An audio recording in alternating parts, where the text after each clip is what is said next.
Hello children, मैं Sarika Bambani. Welcome to my accountancy classes. बच्चों, आज हम देखेंगे रिकॉर्डिंग ऑफ बैंकिंग ट्रांजैक्शंस, यानी बैंक से रिलेटेड ट्रांजैक्शंस को जनरल में किस तरह रिकॉर्ड किया जाए। तो बैंक को क्या माना गया है? एक पर्सनल अकाउंट माना गया है। किस तरह का? आर्टिफिशियल पर्सनल अकाउंट माना गया है। तो बैंक से बैंक के ऊपर क्या रूल लागू होगा पर्सनल अकाउंट का कि debit the receiver and credit the giver. तो जब भी बैंक में हम कुछ चीज जमा कराएंगे तो बैंक क्या हो जाएगा? पाने वाला हो जाएगा, तो उसके अकाउंट को डेबिट किया जाएगा। और जब भी बैंक से हम कोई भी अमाउंट विड्रॉ करेंगे तो उसके अकाउंट को क्या किया जाएगा? क्रेडिट किया जाएगा। और भी बैंक से रिलेटेड जो ट्रांजेक्शन होते हैं उनसे क्या उनकी क्या जनरल एंट्री होगी वो देख लेते हैं। तो उसमें सबसे फर्स्ट है कि अमाउंट डिपॉजिटेड इनटू बैंक, यानी बैंक में अमाउंट डिपॉजिट करने पर बैंक क्या हो जाएगा? रिसीवर। तो बैंक अकाउंट को क्या किया जाएगा? डेबिट। और कैश अकाउंट को क्या किया जाएगा? क्रेडिट। तो एंट्री क्या होगी? Bank account debit to cash account. Second क्या है? अमाउंट विड्रॉ फ्रॉम बैंक, यानी बैंक से जब रकम कोई अमाउंट विड्रॉ की जाती है, निकाली जाती है, तो कैश आती है बिजनेस में। तो कैश क्या है? रियल अकाउंट है। तो आने वाली चीज को क्या किया जाता है? डेबिट। तो cash account debit and bank account को क्या किया जाएगा? क्रेडिट, है ना। जनरल एंट्री क्या होगी? To bank account. थर्ड क्या है? चेक रिसीव्ड फ्रॉम कस्टमर, है ना। कोई भी कस्टमर है, कस्टमर कौन होता है? जिसको बिजनेस द्वारा माल सेल किया जाता है ना। उससे कोई चेक रिसीव किया गया and deposited same day into bank. जिस दिन रिसीव किया गया उसी दिन क्या किया गया? उसे बैंक में डिपॉजिट किया गया। तो क्या जनरल एंट्री होगी? पाने वाला यहाँ कौन हो गया? Bank account. Bank account debit. और देने वाला कौन हो गया? जिससे भी हमें चेक रिसीव हुआ है उसके अकाउंट को क्या किया जाएगा? क्रेडिट। तो bank account debit to customer's personal account. ये किस कंडीशन में? जब जिस दिन चेक रिसीव होता है उसी दिन उसको क्या किया जाता है? बैंक में डिपॉजिट कर दिया जाता है। फोर्थ क्या है? Cheque receive from customer but not yet deposited in bank, है ना। जब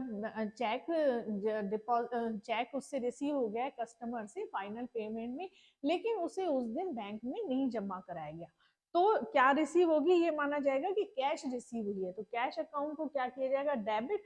और टू कस्टमर्स पर्सनल अकाउंट को क्या किया जाएगा? क्रेडिट। मतलब जिससे भी चेक रिसीव हुआ है उसके अकाउंट को क्या किया जाएगा? क्रेडिट किया जाएगा।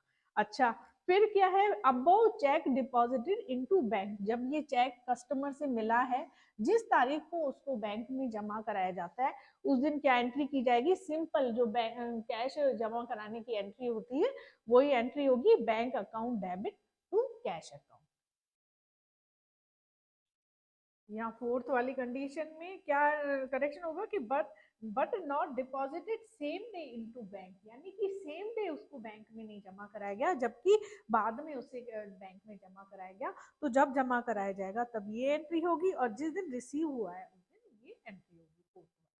नेक्स्ट है check deposited directly by customer into bank, यानी कि जो हमारा देनदार था कस्टमर है उसके द्वारा डायरेक्ट ही हमारे बैंक में चेक जमा करा दिया जाए। तो क्या एंट्री होगी? Bank account debit to customer's personal account. पाने वाला कौन है? बैंक यहाँ है यहाँ पे। और देने वाला कौन है?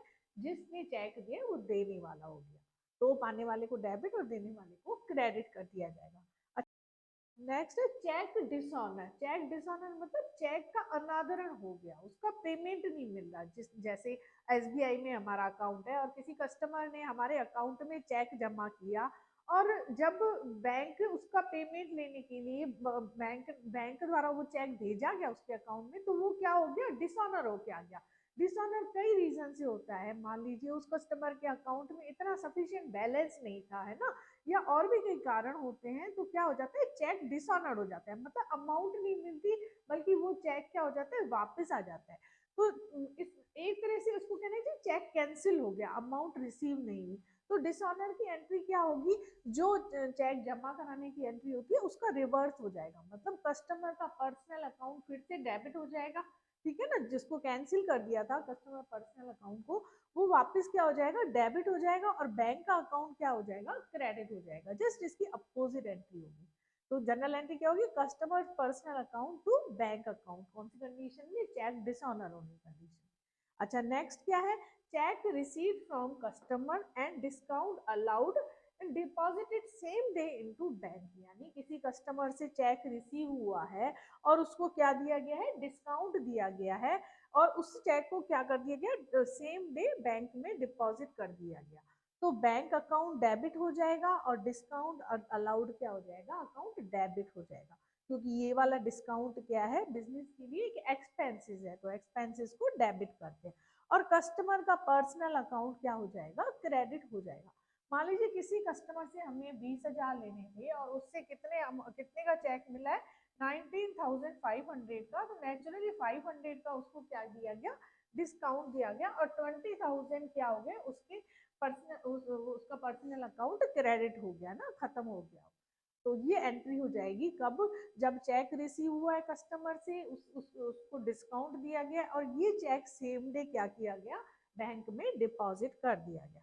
अच्छा, नेक्स्ट एंट्री क्या होगी, अबव चेक डिसऑनर, मतलब ये वाला चेक क्या हो गया, डिसऑनर हो गया, कस्टमर ने हमें वो चेक दिया लेकिन उसका वो चेक क्या हुआ, पास नहीं हुआ, एंड फिर क्या किया हमने, डिस्काउंट को क्या कर दिया, कैंसिल कर दिया है ना, इसको जो डिस्काउंट दिया वो भी हमने कैंसिल कर दिया। तो इस एंट्री की जस्ट रिवर्स एंट्री हो जाएगी, क्या एंट्री होगी, कस्टमर का पर्सनल अकाउंट डेबिट हो जाएगा, बैंक अकाउंट क्रेडिट हो जाएगा, और डिस्काउंट अलाउड अकाउंट भी क्या हो जाएगा, क्रेडिट हो जाएगा।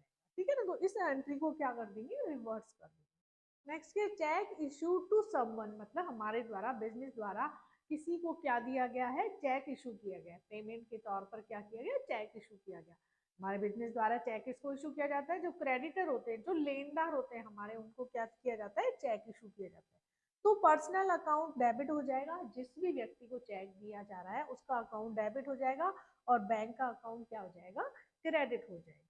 ठीक है, नेक्स्ट एंट्री क्या है, एक्सपेंसिव पेड बाय चेक, मतलब हमारे द्वारा कोई खर्चे चेक द्वारा पे किए जा रहे हैं, जैसे बिजली का बिल है या कोई रेंट है, वो उसके अगेंस्ट क्या दिया जा रहा है, चेक दिया जा रहा है, तो क्या एंट्री होगी, एक्सपेंसेस अकाउंट दिया टू बैंक अकाउंट, जो भी एक्सपेंसेस है, लाइट एक्सपेंसेस है, रेंट एक्सपेंसेस है, उसका अकाउंट डेबिट हो जाएगा और बैंक का अकाउंट क्या हो जाएगा, क्रेडिट हो जाएगा। नेक्स्ट है amount withdraw for personal use, मतलब जो बिजनेसमैन है उसके द्वारा बैंक से अपनी पर्सनल यूज की भी रकम निकाली जा रही है ना, बिजनेस के अकाउंट से खुद के निजी प्रयोग के लिए अगर अमाउंट विदड्रॉ की जा रही है तो उसकी एंट्री क्या होगी, drawing account debit to bank account, है ना, ड्राइंग का अकाउंट डेबिट हो जाएगा।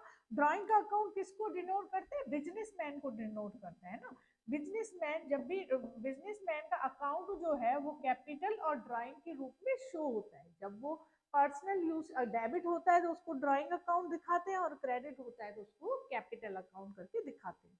ठीक है ना, तो अच्छा, नेक्स्ट क्या है, interest charge by bank, bank द्वारा जमा रकम पर कोई इंटरेस्ट चार्ज किया जा रहा है ना, अगर जमा रकम से ज्यादा रकम निकाली गई है, ज्यादा अमाउंट निकाली गई है तो बैंक क्या करता है, इंटरेस्ट लेता है, ठीक है ना, करंट अकाउंट पे इंटरेस्ट लेता है, तो उस इंटरेस्ट की एंट्री क्या होगी, interest account debit to bank account, क्योंकि ये इंटरेस्ट हमारे लिए क्या है, खर्चा है, एक्सपेंसेस है, तो इस इंटरेस्ट का अकाउंट डेबिट हो जाएगा, और बैंक कहाँ से निकाला जा रहा है, ये इंटरेस्ट अकाउंट से सीधे ही निकाला जाता है, तो बैंक अकाउंट क्या हो जाएगा, क्रेडिट हो जाएगा। नेक्स्ट क्या है, इंटरेस्ट अलाउड बाय बैंक, अगर बैंक द्वारा हम हमारे द्वारा जो जमा रकम है उस पर इंटरेस्ट दिया जा रहा है तो क्या एंट्री होगी, bank account debit to interest account, मतलब ये इंटरेस्ट जो है हमारे अकाउंट में, बैंक अकाउंट में सीधे ही जमा हो रहा है तो बैंक अकाउंट डेबिट हो जाएगा, और ये इंटरेस्ट जो हमें मिल रहा है बिजनेस को, वो क्या है, बिजनेस के लिए एक इनकम है, तो इंटरेस्ट का अकाउंट क्या हो जाएगा, क्रेडिट हो जाएगा। लास्ट क्या है, बैंक चार्जेस, मतलब बैंक जो सर्विसेज देती है उसके बदले में क्या करती है, चार्जेस वसूल करती है, कुछ शुल्क वसूल वसूल करती है, तो वो शुल्क, ये चार्जेस क्या होता है, हमारे बैंक अकाउंट से सीधे ही निकाल दिए जाते हैं, तो इसकी क्या एंट्री होगी, bank charges account debit to bank account, मतलब क्योंकि बैंक चार्जेस क्या एक्सपेंसेस है, एक्सपेंसेस को डीआर किया जाएगा, और ये कहाँ से ली जा रही है, अमाउंट हमारे बैंक खाते में से ली जा रही है, इसलिए बैंक अकाउंट को क्या किया जाएगा, क्रेडिट किया जाएगा। तो आज हमने क्या देखा, रिकॉर्डिंग ऑफ बैंकिंग ट्रांजेक्शन्स, यानी बैंक से रिलेटेड जो ट्रांजेक्शन्स है उनको जनरल में किस तरह रिकॉर्ड किया।